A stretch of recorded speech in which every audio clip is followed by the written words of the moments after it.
नमस्कार विद्यार्थी मित्रों, आपण लॉज ऑफ मोशन हा जो काही चॅप्टर आहे तो आपण स्टडी करणार आहोत. लॉज ऑफ मोशन हा चॅप्टर स्टडी करत असताना what is mean by rest, then what is mean by motion हे आपण या ठिकाणी पाहणार आहोत. तर what is mean by rest, एखादी बॉडी एखादा ऑब्जेक्ट स्थिर आहे हे असं आपण कधी म्हणणार आहोत. भौतिकशास्त्रीय भाषेमध्ये हे आपण कसं स्पष्ट करणार आहोत पहा. या ठिकाणी if the surrounding of the object और body does not changes with respect to time, then the body or object is said to be in a rest position or in a stationary position. सभोवतालचा परिसर वेळेच्या प्रमाणात जर बदलत नसेल तर या ठिकाणी आपण काय म्हणणार आहोत, ती बॉडी तो ऑब्जेक्ट स्थिर आहे असं आपण म्हणणार आहोत. तर थोडंसं पहा, हा जो ब्लॅकबोर्ड आहे हा स्थिर आहे असं म्हणतो का, तर सकाळी 11 पासून किंवा कधी वेळेच्या प्रमाणात आपण जर पुढे गेलो तर ह्या बोर्डचा जो काही बाजूचा परिसर आहे तो बदलत नाही आहे आणि म्हणून हा बोर्ड स्थिर आहे असं आपण म्हणतो. तर हे झालं रेस्ट मीन्स व्हॉट. रेस्ट म्हणजे काय ही एक भौतिक संकल्पना आपण या ठिकाणी पाहिली. What is mean by rest. तर रेस्टच्या बाबतीमध्ये काय सांगता येईल, फिजिकल कन्सेप्ट त्यामध्ये की त्या बॉडीवर या ठिकाणी फोर्स जो ऍक्ट होतो तो एकतर 0 असला पाहिजे. म्हणजे in case of rest force on that body is equal to 0 आणि त्यामुळे त्या ठिकाणी त्याची असणारी वेलॉसिटी हे वगैरे 0 येणार. ओके, आता पहा त्यानंतर आपण या ठिकाणी पाहणार आहोत motion. What is mean by motion. Motion म्हणजे काय, गती म्हणजे काय. पहा, गती म्हणजे काय, if surrounding or position of the object or body changes with respect to time, then that body is in a motion. त्या बॉडीला गती कधी असं आपण म्हणतो, जर सभोवतालचा परिसर वेळेच्या प्रमाणात हा बदलत असेल तर या ठिकाणी ती बॉडी जी आहे ती मोशन मध्ये असं आपण म्हणतो. बरोबर आहे. आता पहा या ठिकाणी ह्या दोन्ही फिजिकल कन्सेप्टच्या बाबतीमध्ये आपण तुलना करतो. पहा, तुलना करतो मीन्स पहा, आपण या ठिकाणी एखादी बस आहे आणि त्या बस या ठिकाणी चाललेली आहे पुढे, पण बसमध्ये असणारे जे काही प्रवासी आहेत सहप्रवासी हे स्थिर आहे आणि या ठिकाणी बस ही या ठिकाणी वेगात आहे. आता हा हे स्पष्ट करत असताना सभोवतालचा परिसर म्हणजेच ग्राउंड जे आहे हे ग्राउंड वेळेच्या प्रमाणात बस सोबत बदलत आहे. मात्र या ठिकाणी बसमध्ये असणारे प्रवासी हे स्थिर आहे कारण बसमधला आतला परिसर वेळेच्या प्रमाणात बदलत नाहीये. आता इथं आपण काय करतो, तुलना करतो. म्हणजे वस्तूची सभोवताली या ठिकाणी असणारा जो परिसर आहे त्याच्याबरोबर आपण तुलना करतो आणि मग या ठिकाणी गती स्पष्ट करतो. ठीक आहे. आता त्यानंतर पुढे आपल्याला या ठिकाणी फिजिकल कन्सेप्ट जो पाहायचा आहे तो या ठिकाणी what is mean bye mechanics. तर मेकॅनिक्स मीन्स व्हॉट, तर ही भौतिकशास्त्राची एक अशी शाखा आहे जिथं गतीचा अभ्यास केला जातो. It is a branch of physics which deals with study of motion. It is a branch of physics which deals with study of motion. म्हणजे ज्या भौतिकशास्त्रीय शाखेमध्ये गतीचा अभ्यास केला जातो त्याला आपण या ठिकाणी मेकॅनिक्स असं म्हणतो. हे जर आपण या ठिकाणी ग्राफिकली जर दाखवायचं झालं तर पुढे आपण या ठिकाणी पहा हे मेकॅनिक्स आहे की नाही. या मेकॅनिक्सची परत आपण इथं आपण अभ्यास कशाचा करतोय तर मोशनचा. पहा मोशन. आता या मेकॅनिक्सचे 2 प्रकार या ठिकाणी पाहता येतील. एक मीन्स या ठिकाणी जो आहे तो स्टॅटिक्स आणि जो दुसरा आहे तो या ठिकाणी कायनेटिक्स. तर स्टॅटिक्स मीन्स व्हॉट, तर पहा या ठिकाणी the branch of mechanics which deals with study of rest or the forces applied on that body is in equilibrium. Is in equilibrium तो जी काही भौतिकशास्त्रीय शाखा आहे ती स्टॅटिक्स म्हणजे. स्टॅटिक्स म्हणजे काय?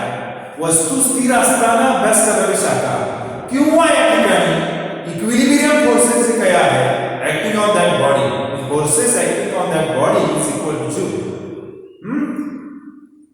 तर ती बॉडी स्थिरच राहणार आहे. पहा या ठिकाणी आपण पहा आता हे या ठिकाणी डस्टर आहे.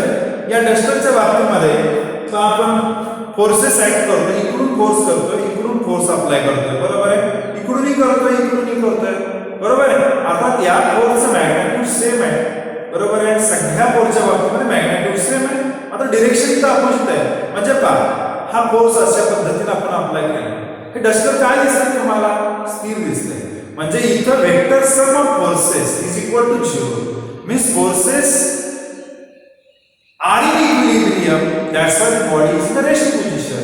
आणि म्हणून आपण या ठिकाणी म्हणतोय की ज्या भौतिकशास्त्रीय शाखेमध्ये वस्तू स्थिर असताना किंवा या ठिकाणी इक्विलिब्रियम फोर्सेस मध्ये जर ती बॉडी असेल तर ती जी काही विद्याशाखा आहे भौतिकशास्त्राची स्टॅटिक्स आहे.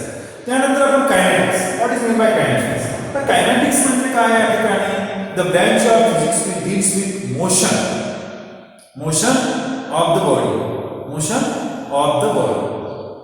आता या कायनेटिक्सचे दोन प्रकार या ठिकाणी पुन्हा पाहता येतील. एक म्हणजे या ठिकाणी कायनेमॅटिक्स, कायनेमॅटिक्स आणि दुसरा जो काय आहे तो या ठिकाणी डायनॅमिक्स.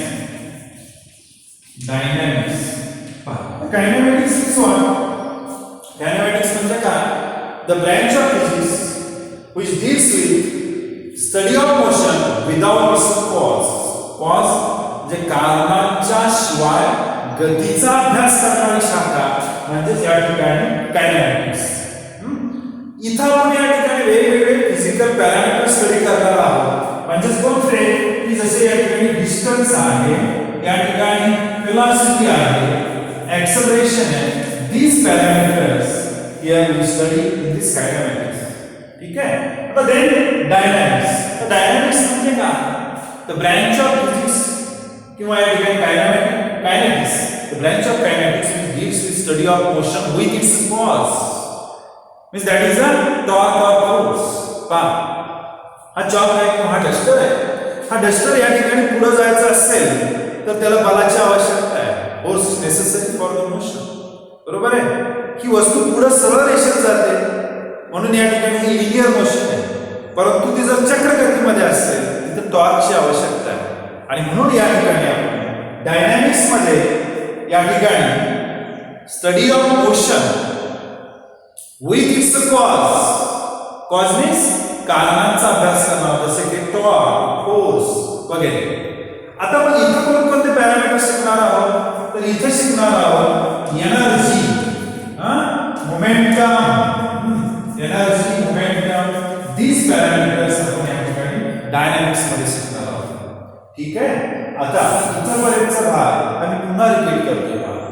लॉज ऑफ मोशन मध्ये आपण लॉज ऑफ मोशन हा चॅप्टर शिकत असताना या ठिकाणी सुरुवातीला शिकलो रेस्ट म्हणजे काय, स्थिर कशाला म्हणायचं हे फिजिकल लँग्वेज मध्ये आपण शिकतो.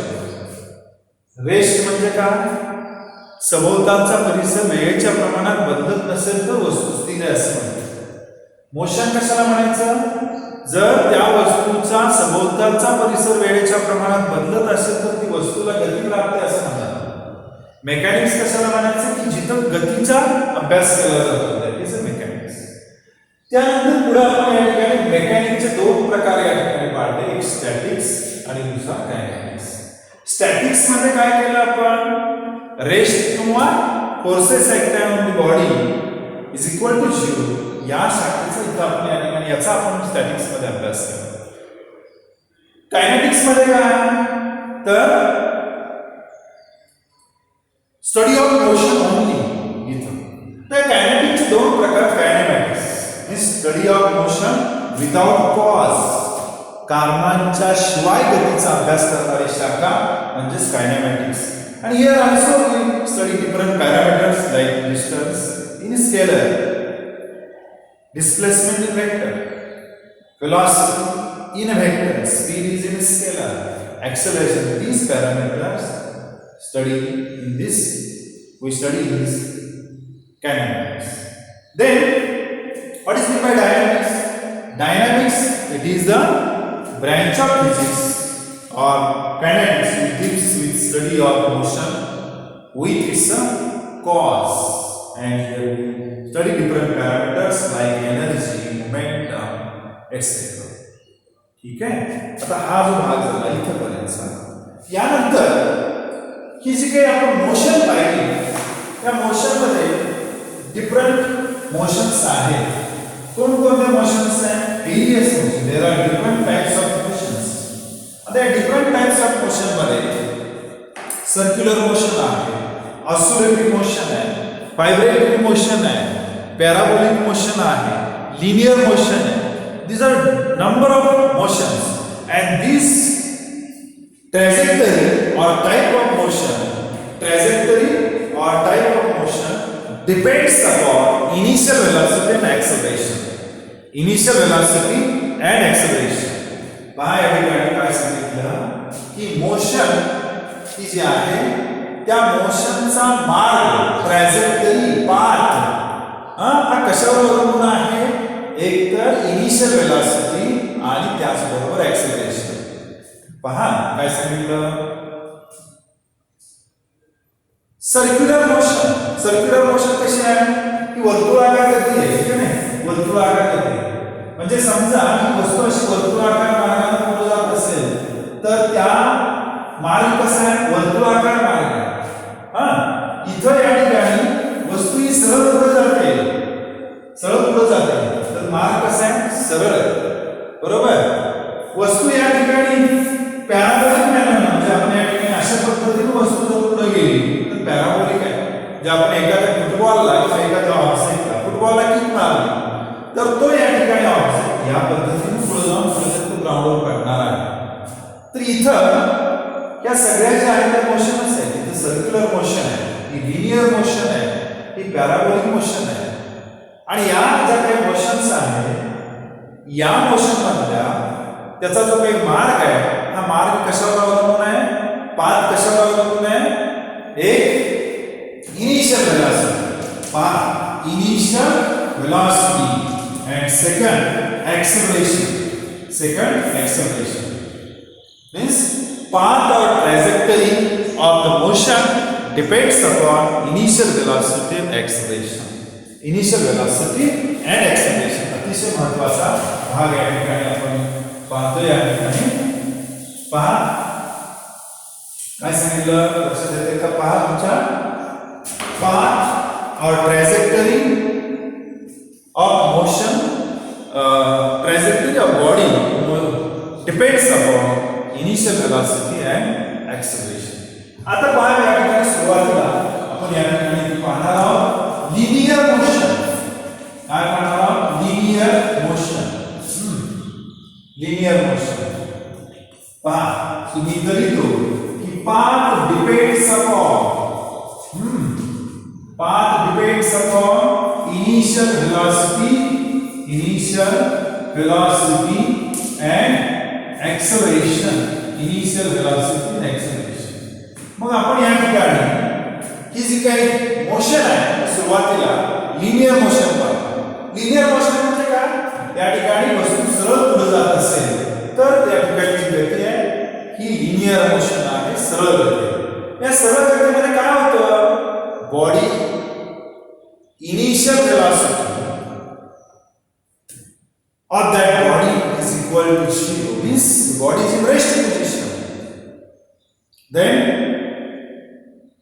body moves in a straight line path. That is in a linear motion. But ही वस्तू आहे, हा ऑब्जेक्ट आहे, याला मी या ठिकाणी सुरुवातीची गती 0 आहे आणि याला जर फोर्स लावला तरी बॉडी सरळ जाणार आहे, बरोबर आहे. दुसरं या ठिकाणी सांगताय की initial velocity is 0 or not 0. Then acceleration is line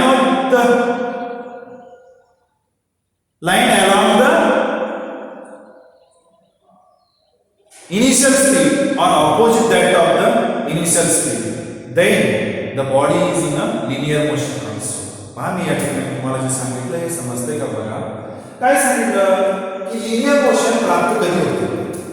एक तर वस्तू स्थिर असेल म्हणजेच इनिशियल व्हेलॉसिटी 0 असेल तर या ठिकाणी वस्तूला फोर्स लावला की वस्तू सरळ पुढे जाणार आहे. वस्तू काही प्रमाणात त्याला सुरुवातीची गती आहे. जसं की आपण या ठिकाणी सायकलला प्रवास करतोय, सायकलला वेग आहे काहीतरी आणि त्याचा वेग वाढवायचा आहे. आपण आणखी फोर्स लावतोय. काय होणार आहे ते एकदम पुढे जाणार आहे बरोबर. आणि आपण ब्रेक लावला म्हणजे त्याच्या विरुद्ध या ठिकाणी लावला पुढे जाण्याच्या. आणि इथं मात्र जी काही इनिशियल स्पीड आहे किंवा जे स्पीड आहे किंवा जे इनिशियल व्हेलॉसिटी आहे याच्या विरुद्ध ऍक्सेलरेशनची दिशा असेल. हे झालं लिनियर मोशनच्या बाबतीत. ठीक आहे. पहा काय सांगितलं लिनियर मोशन मध्ये की ऍक्सेलरेशन एक तर इनिशियल व्हेलॉसिटीच्या बरोबर असेल किंवा विरुद्ध असेल. हे लिनियर मोशन मध्ये. दुसरं आपण या ठिकाणी पाहणार आहोत ते म्हणजे सर्क्युलर मोशन. सर्क्युलर मोशन कशाला म्हणायचं पहा. सर्क्युलर मोशन मध्ये या ठिकाणी वस्तूला प्राप्त गती आहे. It has initial velocity but the acceleration is always perpendicular. ऍक्सेलरेशनची दिशा जी आहे toward centre of circular path आहे आणि इनिशियल व्हेलॉसिटीची दिशा म्हणजे इथं या ठिकाणी जो अँगल आहे तो परपेंडिक्युलर आहे. Means in circular motion initial velocity is somewhat and that initial velocity is always perpendicular to the acceleration. Then the path or trajectory is a circle. ठीक आहे. आता त्यानंतर पुढे आपण या ठिकाणी मगाशी सांगितल्या पद्धतीनं पॅराबोलिक मोशन. Parabolic motion. तर पॅराबोलिक मोशन मध्ये पहा पॅराबोलिक मोशन मध्ये काय या ठिकाणी ऍक्सेलरेशन इथं पहा हे ऍक्सेलरेशन जे काय कॉन्स्टंट आहे. Acceleration is constant and there is a somewhat initial velocity. आणि ह्यामध्ये जे काही velocity आणि जे acceleration आहे याच्यामध्ये जे रिलेशन आहे ते मात्र या ठिकाणी एक्झॅक्टली अपोजिट असणार. या पद्धतीने किंवा एक लक्षात ठेवा पॅराबोलिक मोशन मध्ये the object has initial velocity म्हणजे आपण फुटबॉलला किक मारतो तेव्हा त्या बॉडीला प्राप्त आहे गती आणि जे एक्सेलरेशन आहे म्हणजे त्याची दिशा कशी असणार आहे डाऊनवर्ड आहे. एक्सेलरेशन ड्यू टू ग्रॅव्हिटी आणि इथं जी काही व्हेलॉसिटीची दिशा असणार आहे ती अशी असणार आहे आणि या मार्गाने तुमचा ऑब्जेक्ट पुढे जाणार आहे. मात्र एक आहे जे एक्सेलरेशन आहे कॉन्स्टंट आहे. जे ठराविक उंचीपर्यंत आपण हे एक्सेलरेशन कॉन्स्टंट होतं. दिस इज अ पॅराबोलिक मोशन. पहा मोशनचे आपण 3 प्रकार इथे पाहिले. एक लिनियर मोशन, सर्क्युलर मोशन आणि पॅराबोलिक मोशन. तुम्हाला या ठिकाणी इथं लक्षात ठेवा. Okay linear motion, circular motion and parabolic motion. आता यानंतर जो काही पुढचा भाग आपल्याला शिकायचा आहे तो पुढे आपण जाऊन शिकणार आहोत न्यूटन्स लॉज ऑफ मोशन. त्यानंतर आपल्याला पुढचा जो भाग शिकायचा आहे तो जो शिकायचा आहे न्यूटन्स लॉज ऑफ मोशन. न्यूटनचे गतिविषयक नियम. आता हे न्यूटनचे गतिविषयक जे काही नियम आहेत ते शिकत असताना त्यामध्ये 3 लॉज आहेत. त्यातला पहिला जो काही लॉ आहे Newton's laws of motion. Newton's laws of motion. Newton's laws of motion. तर यामध्ये न्यूटन्स लॉज ऑफ मोशन मध्ये पहिला जो काही लॉ आहे every inanimate body remains in a state of rest और uniform unless external unbalanced force acts on it. म्हणजे काय हो कोणतीही बॉडी स्थिर आहे किंवा स्थिर गतीमध्ये आहे की त्याच्या स्थिरतेमध्ये परिणाम होत नाही की जोपर्यंत त्याच्यावर बाह्य बल ऍक्ट होत नाही तोपर्यंत. This is Newton's first law of motion. Newton's first law of motion काय आहे? Newton's first law. त्या फर्स्ट लॉ मध्ये आपण या ठिकाणी रेस्ट अँड फोर्स या दोन कन्सेप्ट पाहणार आहोत. इथं comparison between rest and force. That is Newton's every inanimate body remains in state of rest or uniform motion unless external unbalanced force acts on it. That is the Newton's first law of motion. कोणतीही स्थिर वस्तू किंवा स्थिर गतिमंद वस्तू की जोपर्यंत त्याच्या स्थिरतेवर परिणाम होत नाही, कधी की त्याच्या बाह्य बल काम करत नाही तोपर्यंत. ठीक आहे, हा न्यूटन्स फर्स्ट लॉ आहे. तर न्यूटन्स सेकंड लॉ काय आहे? Newton's second law of motion. Second law मध्ये काय? Rate of change of momentum is directly proportional to proportional to force acting on that body. म्हणजेच पहा, फिजिक्स मध्ये मोमेंटम, लिनियर मोमेंटम हे पीएल एटम दाखवतात. PL atom दाखवतात आणि त्या मोमेंटम मधला बदल वेळेच्या प्रमाणात हा या ठिकाणी dp अपॉन dt म्हणजेच काय? Rate of change of momentum with respect to time. हा काय आहे? Change in momentum, change in momentum. आणि हा जो आहे ओन्ली मोमेंटम आहे. आणि मग हा न्यूटन्स सेकंड लॉ शिकत असताना आपण काय सांगितलं? Rate of change of momentum is directly proportional to force acting on that body. Means F is directly proportional to, अशा पद्धतीने आपण लिहिता येईल F is directly proportional to dp upon dt. आता हा जो काही आहे तो पुढे जाऊन आपल्याला आणखी त्यामध्ये चेंज करता येईल, म्हणजे चेंजेस या ठिकाणी सोडवता येईल. इथं जो काही प्रोपोर्शनली कॉन्स्टंट आहे तो कॉन्स्टंट या ठिकाणी कॉन्स्टंट आहे. इथं आपण या ठिकाणी लिहूया k is a constant and if that constant, the value of constant is equal to 1, then F is equal to dp upon dt. आता हा जो काही मोमेंटम आहे तो मोमेंटम काय आहे? p is equal to mass into velocity. Momentum, that is the product of mass and velocity. मग F is equal to असं लिहिता येईल d upon d ची व्हॅल्यू आहे dt. आता पहा, या मोशन मध्ये या वस्तूचं वस्तुमान बदलत नाही. There is no change in mass, it's only changes velocity. आणि मग या ठिकाणी m dv upon dt. आता हा जो काही बदल आहे तो वेलोसिटीचा विथ रिस्पेक्ट टू टाइम आहे. That is nothing but acceleration. आणि म्हणून आपल्याला असं लिहिता येईल F is equal to mass into acceleration. A means what? A means rate of change of velocity with respect to time. That is an acceleration. And this is the Newton's second law of motion. हा जो आहे mathematical form of Newton's second law of motion. त्यानंतर आपल्याला या ठिकाणी third law पाहायचा आहे. आणि तो थर्ड लॉ मीन्स या ठिकाणी काय? Every action there is a reaction but opposite direction. म्हणजे कोणत्याही क्रियेला प्रतिक्रिया असतेच, मात्र त्याची दिशा कशी असते? विरुद्ध असते. असा सांगणारा नियम जो आहे तो तिसरा न्यूटन्स लॉ ऑफ मोशन. क्रिया प्रतिक्रिया सारख्या परंतु विरुद्ध. Every action there is a reaction but opposite direction. Okay, नमस्कार, धन्यवाद.